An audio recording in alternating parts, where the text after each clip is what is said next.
Namaskar and very good afternoon viewers. I, Dr. Renu Tomar, welcome you back again on the series of lecture on gender and education. Friends, as the topic itself connotes, today we have taken up a very interesting yet very important topic.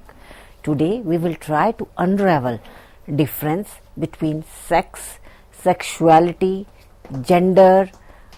Depending upon gender, we will also try to identify what is the difference between gender identity and gender role, and we will also try to understand how gender is influencing development of the country. So, how gender empowerment is affecting our society, what kind of role can education play as far as unraveling these issues and streamlining them so that our society can develop and education can be one of a giver as far as understanding of gender, sex is concerned amongst the student as well as the society at large.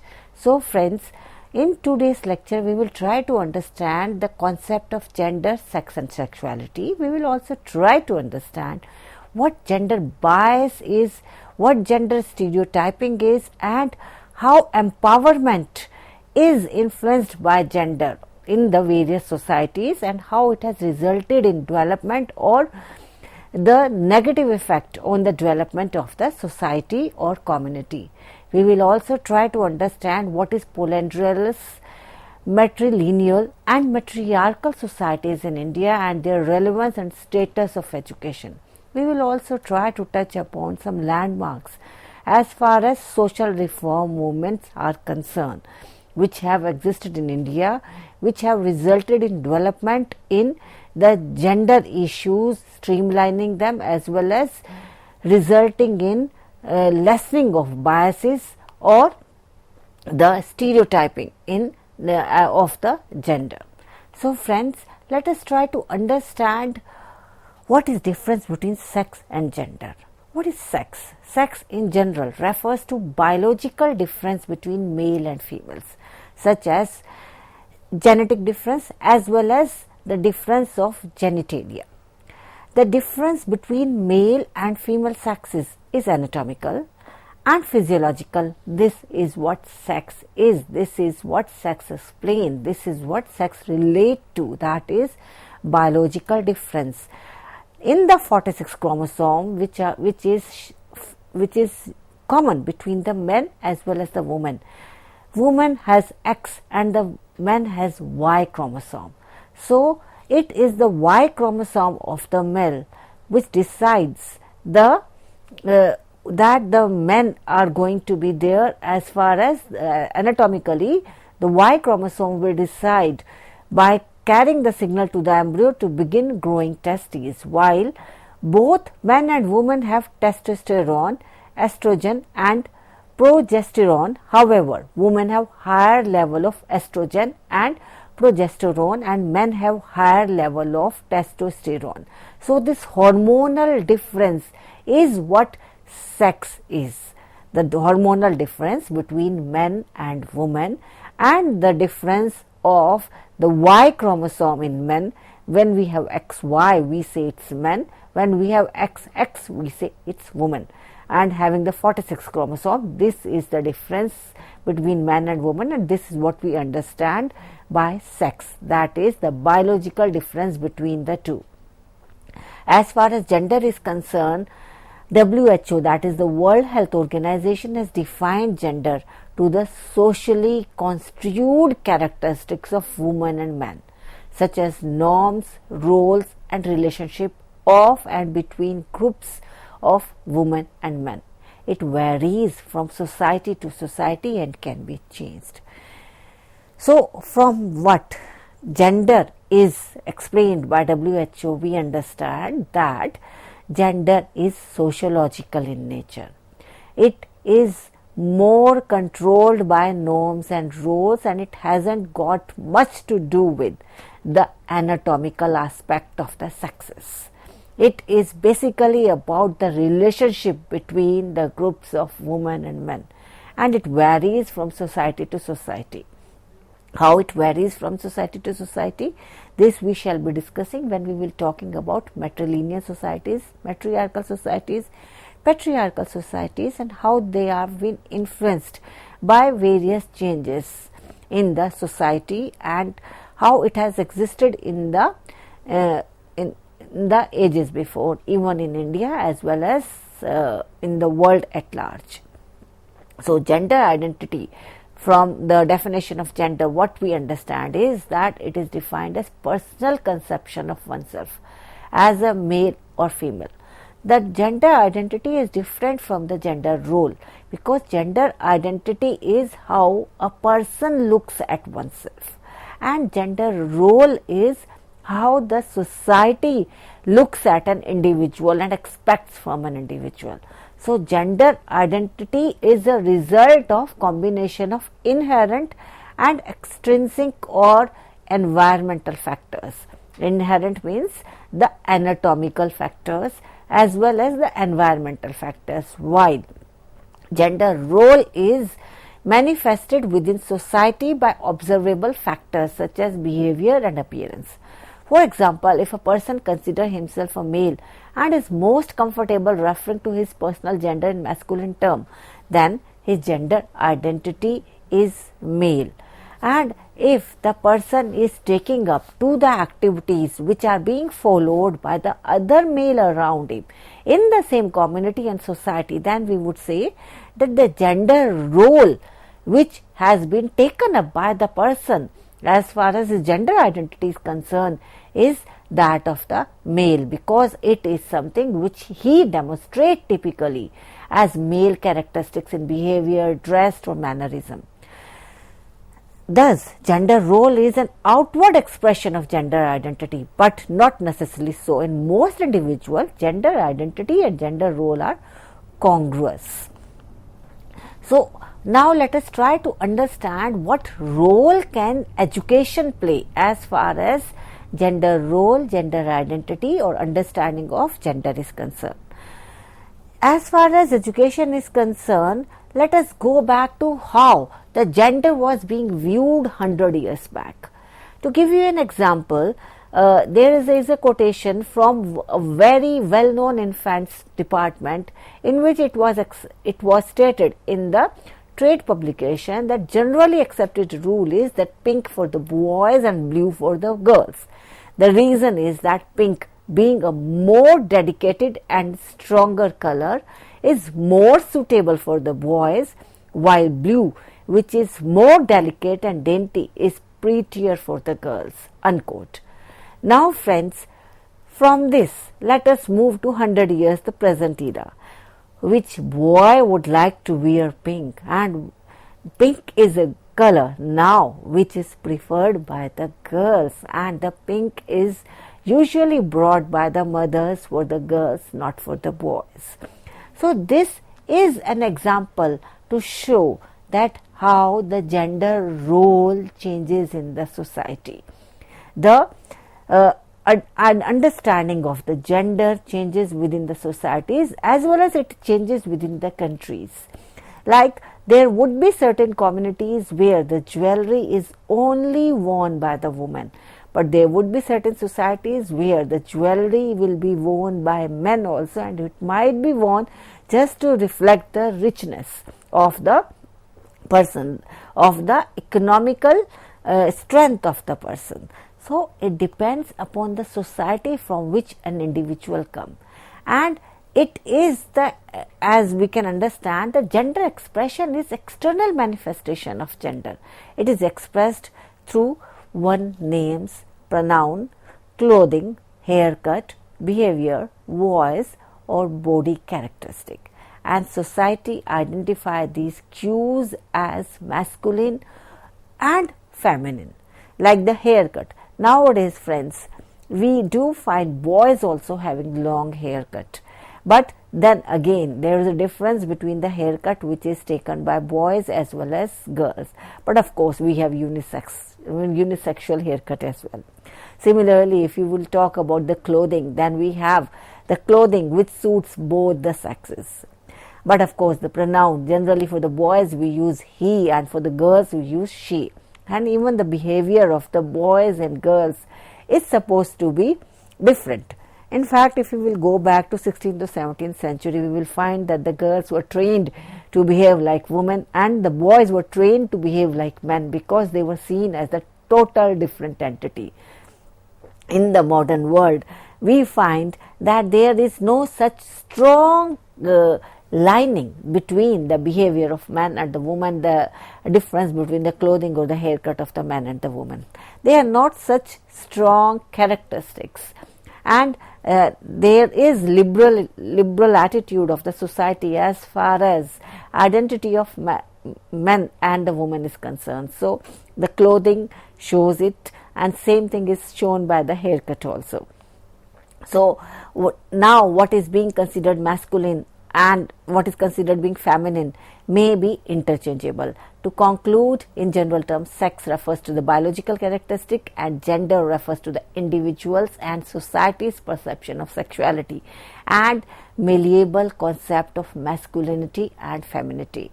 Now, this is what we have to understand, that the gender roles or the gender may change, but the sex will stay. Now, let us try to understand what is sexuality. How it is different from the sex. Sex as such is, that means the person is having X or XY, and the difference between the hormone, this is what sex is. And the people who are not having sex are also sexual beings. So there another word which we would like to understand and use to, the word is sexuality. Here are some things which we need to understand when we talk about sexuality. First, sexuality is more than just the body part and sex. Sex is just a parcel or part of sexuality. So sex is included, but the sexuality is not the holistic or the complete sex, but it is more than that. Sexuality also includes our gender identity, the core sense that we are female, male, both, neither, or somewhere in between. This is also which is included in the sexuality. Sexuality includes gender role as well, the idea of how we should behave because of our gender identity, and sexuality includes our sexual orientation also, that is heterosexual, homosexual, bisexual, asexual, or other identities. Sexuality also includes how we feel about our bodies. We call that body image. And if there is a poor body image, that means that the person would not be proud of himself. So, the body image can have a profound effect on our ability to have the healthy relationship. A person with poor body image may not think they deserve a good partner, and they may be willing to settle for someone who will not respect them or who may even abuse them. So, higher level of sexuality also means respect for oneself. It also includes sexual experiences, thoughts, ideas, and fantasies. And sexuality also includes the way in which media, family, friends, religion, age, life goals, and our self-esteem shape our sexual selves. Sexuality also includes how we experience intimacy, touch, love, compassion, joy, and sorrow. So friends, we have to understand that sexuality means being complete in oneself. Sexuality is not just biological, it is not just social, it is psychological as well. The psychological understanding of oneself, the sociological acceptance of oneself, as well as the biological understanding of oneself will encompass what sexuality is, because sexuality is expressed in the way we speak, smile, stand, sit, dress, dance, laugh, and even cry. In short, sexuality is an integral part of who we are, what we believe, what we feel, and how we respond to others, which means that whether you like it or not, and whether you say anything or not, you will have a strong influence on the sexuality of your children. Silence may even speak louder than words. So friends, it's very important that we understand that our influence is going to be there on the sexuality of the children, and having the understanding as well as the development of sexuality amongst the children is a very important component, and we have a very important role to play. So that requires us to understand sexuality as well as be open about it. Now friends, let us try to understand what gender bias is and how stereotyping and empowerment have an impact on it. Bias means it is prevalent in every aspect of our lives.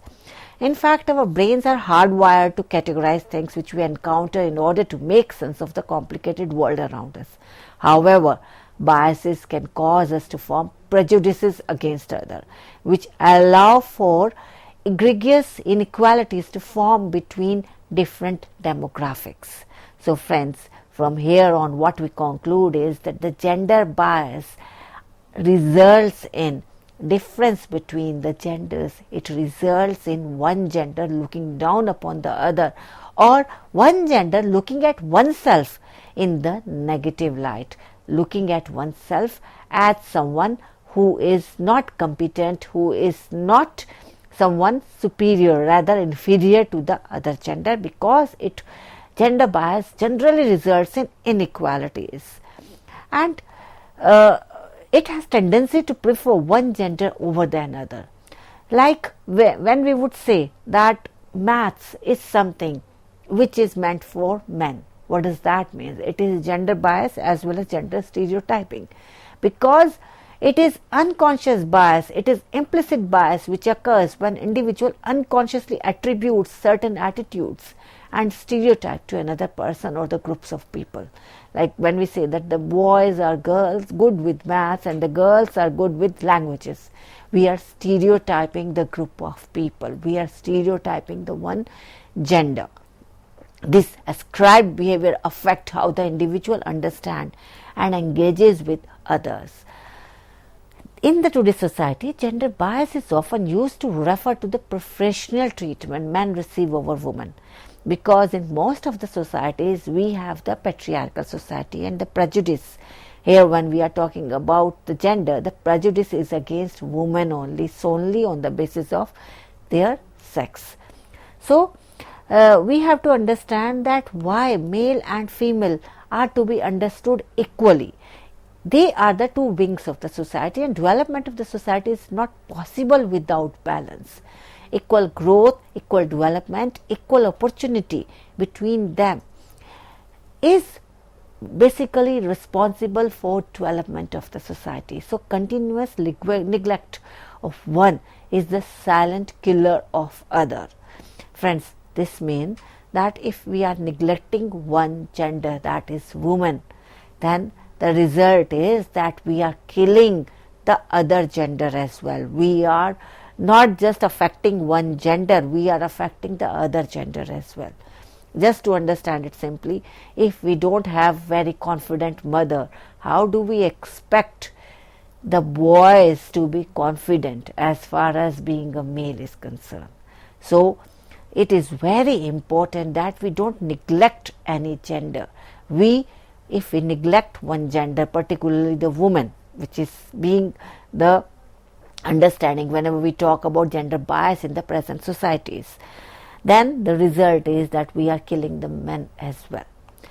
So gender bias, we have to understand that how it is impacting the development of the country or the country as such.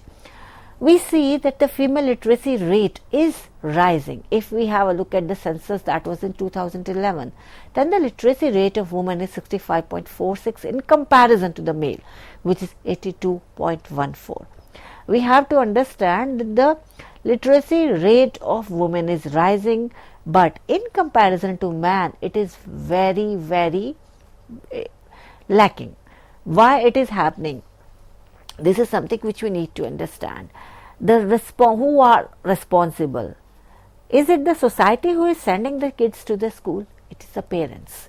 So that means first and foremost, they are the parents who are responsible for the gender bias. Most of the parents do not give equal opportunity to their female child. What are the reasons for that? The reason is the society or the community in which they are living, or the budget. We will try to unravel and understand it further. But we have to understand that despite giving equal opportunity to each and everyone as a fundamental right in India, why fewer girls are enrolled in the school? And another aspect which is more important to the enrollment of the girl, that is the dropout rate. It is seen that the girls have high dropout rate, and in fact if we look at the dropout rate in the school also, which has been looked into by NEP 2020 as well, in the document it has been seen that the dropout rate of girls is higher at the secondary level. Why is it so? Because it is being viewed by the parents that the girls are only required to be literate. Why is it so? Because the parents' behavior is not altruistic. They are not selfless. They are capitalist in their behavior. That means if they were altruistic, then naturally both the kids would be given equally welcome in the family and equal treatment as well. But they are capitalistic. They look at the education as an investment on their kids, and they see that when a girl is being educated, she is being educated to work in the other family, that is the second home after being married, that is her husband's home. So they look at it from that angle, that why should they be investing on the girl when she wouldn't be someone who would be giving them economic, financial and social and the physical strength in their old age. So they are looking their kids differently. Girls as a commodity, or you can say a responsibility which is being passed on to the other family, and the boys to be someone who is their own, who is going to stay with them and who is going to work for them. In fact, we would say that the family cake is not being shared properly, because the identity of both is being seen differently. Investment of the human capital, that is education, is being looked at differently by the parents, and both the kids are not being looked equally. So it is the parental attitude towards their children then which is deciding the education of the kids, which is basically the root cause of the gender bias. If the parents are altruistic, then naturally the social norm will have no influence on the behavior of the parents. On the other hand, if the parents are perfectly capitalist, which they are usually, then they try to give education to the kid, the boy, who can give them maximum return by being with them in the old age when they will not be able to earn, and they would also be require money for their health. So in fact the kids are being looked at by the parents as a project from where they can get the maximum return. So in India, social norms sets male child remain with the parents while the female child goes to the second husband, and that is why the woman is looked upon as a responsibility. Another aspect which is seen responsible for when gender bias is the family budget. Even if the parents are good enough or they really want to invest on the girls and they are good with the girls and they try to treat the girls equally, it's a family budget. If it is small and it does not permit to educate both male and female, then in that situation, just as a rational capitalist, they think that let us invest on the project which will give the maximum return, and which is usually the boy. So that is why girls are neglected. So investment on education of the male gives the maximum return, while on the female it is completely zero return. And in fact, so that investment is not seen as consumption by them. So gender bias against female is due to two reasons which we have understood. One is the behavior of parents, altruistic versus capitalist behavior, and second, the family budget. If family budget is increased, then naturally in quite many families even the woman will be given more education. This is also the reason why there is high drop rate in the case of the girls who are going to the secondary, because when the girls come to the secondary education and there is a choice between the educating the boy and further educating the girl, then naturally, because of the budget as well as being the capitalistic nature, then the parents choose boy over the girl, and this is higher in the rural areas in compared to urban areas, where parents spend lesser amount on the education and lesser in comparison to that on the girls. In fact, it is also seen that in the rural area, parents send their male child to private unaided institutions, while when it comes to female, they usually send them to the free government institutions, and both dropout and non-enrollment is higher on the woman due to the parental lack of interest. Now let us try to understand gender stereotyping. Friends, I shall be discussing gender stereotyping in the next part, that is in the next part of the series of lecture on gender and education. On this note, I, Dr. Renu Tomar, is signing off with a promise to join you back again as to take you on a journey of unraveling the concept of gender stereotyping. Namaskar. Have a very good day.